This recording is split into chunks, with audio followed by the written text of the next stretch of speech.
श्री स्वामी समर्थ. मी पल्लवी राजपूत. आज मी अनुभव सांगणार आहे आमच्या स्वामी दरबारातील आणि या अनुभवाचा साक्षीदार मी स्वतः आहे. तर स्वामींच्या दरबारामध्ये रोज अनेक भक्त येत असतात. प्रत्येक भक्ताच्या मनामध्ये काही ना काहीतरी भावना असतात. कोणी आनंद घेऊन येत असतो, तर कोणी आपल्या आयुष्यातील दुःख घेऊन येत असतो स्वामींच्या चरणी. असंच एके दिवशी केंद्रामध्ये एक मावशी आल्या होत्या. त्या स्वामींच्या दरबारामध्ये काहीतरी सेवा करत होत्या. त्यावेळी माझं लक्ष त्यांच्या डोळ्यांकडे गेलं. त्यांच्या डोळ्यांमध्ये अश्रू होते. मी त्यांना विचारलं, मावशी काय झालं? काही त्रास आहे का? तेव्हा त्यांनी मला सांगितलं, माझी मुलगी आजारी आहे. मी त्यांना विचारलं, काय झालं आहे तिला? तेव्हा त्यांनी मला सांगितलं, की त्यांच्या मुलीला कॅन्सर असल्याचं समजलं आहे आणि सध्या परिस्थिती खूप कठीण आहे. हे ऐकल्यानंतर मला सुद्धा खूप वाईट वाटलं. कारण एका आईसाठी आपल्या मुलीला अशा परिस्थितीत पाहणं किती कठीण असतं, हे शब्दांमध्ये सांगणं खूप अवघड आहे. त्या क्षणी मला जाणवलं, की एका आईच्या मनात किती मोठं दुःख दडलेलं असतं. मी त्यांना सांगितलं, मावशी स्वामींना प्रार्थना करा. स्वामींना सांगा, की आम्हाला या परिस्थितीतून जाण्याची शक्ती द्या. योग्य मार्ग दाखवा.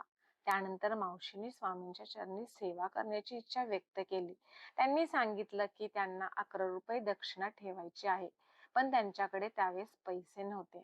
त्या क्षणी मला खूप वाईट वाटलं. कारण आयुष्यात कोणत्या वेळी कोणत्या परिस्थितीला सामोरं जावं लागतं, हे कोणालाही माहीत नसतं.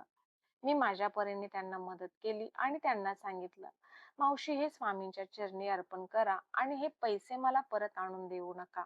तुम्ही कुठल्याही मंदिरात जाऊन श्रद्धेनं दान करा. मावशींनी स्वामींना नमस्कार केला, मुजरा केला. स्वामींचं तीर्थ घेतलं आणि त्या घरी गेल्या. त्या दिवशी घाई गडबडीमध्ये मी त्यांचा नंबर घेऊ शकले नाही. काही दिवसांनी त्या मावशी पुन्हा केंद्रामध्ये आल्या. त्या दिवशी त्यांच्या चेहऱ्यावरती मला बदल जाणवला. त्या शांत होत्या. त्यांनी स्वामींचं दर्शन घेतलं. माझ्याकडे आल्या आणि माझ्याकडे पाहून स्मित हास्य केलं. त्या म्हणाल्या, त्या दिवशी तुझ्याशी बोलले, त्यामुळे मला खूप बरं वाटलं. आता मी ठरवलं आहे की जे काही आहे ते धैर्याने स्वीकारायचं. पण जोपर्यंत माझी मुलगी माझ्यासोबत आहे तोपर्यंत तिला प्रेमाने आणि धीराने जपायचं. हे ऐकून मला खूप समाधान वाटलं. त्या दिवशी मला एक गोष्ट जाणवली, आपण प्रत्येकाचं दुःख दूर करू शकत नाहीये. एखाद्या व्यक्तीचं दुःख ऐकून घेऊ शकतो, तिला धीर देऊ शकतो आणि एक आशेचा आधार देऊ शकतो. कदाचित हीच खरी आपली सेवा आहे आणि स्वामी दरबारात येऊन हीच सेवा माझ्याकडून स्वामींनी घडवून घेतलेली आहे. खरंच खूप याचा मला अभिमान आहे. शेवटी मला एवढंच सांगावंसं वाटतं, की आपण कोणाचा आजारपण घेऊ शकत नाहीये. कोणाचं दुःख आपल्या अंगावरती ओढवू शकत नाहीये. पण एखाद्या व्यक्तीला धीराचे 2 शब्द नक्कीच देऊ शकतो. कधी-कधी आपल्या एका चांगल्या शब्दाने समोरच्या व्यक्तीला खूप आधार मिळतो.